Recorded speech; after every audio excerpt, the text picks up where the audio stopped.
ইসির সঙ্গে বৈঠকে ইইউ প্রতিনিধি দল। ত্রয়োদশ জাতীয় সংসদ নির্বাচন সামনে রেখে প্রধান নির্বাচন কমিশনার এএম নাসির উদ্দিনের সঙ্গে বৈঠকে বসেছে ইউরোপীয় ইউনিয়নের একটি প্রতিনিধি দল। 6 সদস্যের এ দলের নেতৃত্ব দিচ্ছেন বাংলাদেশে নিযুক্ত ইউরোপীয় ইউনিয়নের রাষ্ট্রদূত মাইকেল মিলার। মঙ্গলবার বেলা 11টায় রাজধানীর আগারগাঁও নির্বাচন কমিশন ভবনে এই বৈঠক শুরু হয়। বৈঠকে ইউরোপীয় ইউনিয়নের অর্থায়নে একটি প্রকল্পের বিষয়ে আলোচনা হওয়ার কথা রয়েছে।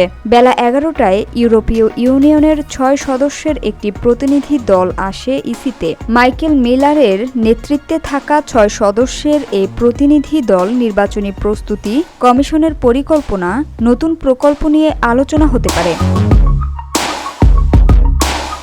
কমিশন কর্মকর্তা জানান, ইউরোপীয় ইউনিয়ন আগামীর জাতীয় নির্বাচন পর্যবেক্ষণ নিয়ে প্রাথমিক প্রস্তুতি, নতুন প্রকল্পসহ বিভিন্ন পক্ষের সঙ্গে ধারাবাহিক বৈঠক করছে।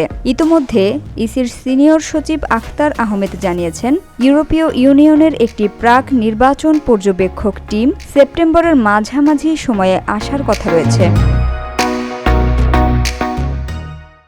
Samia Sultana, GBC television.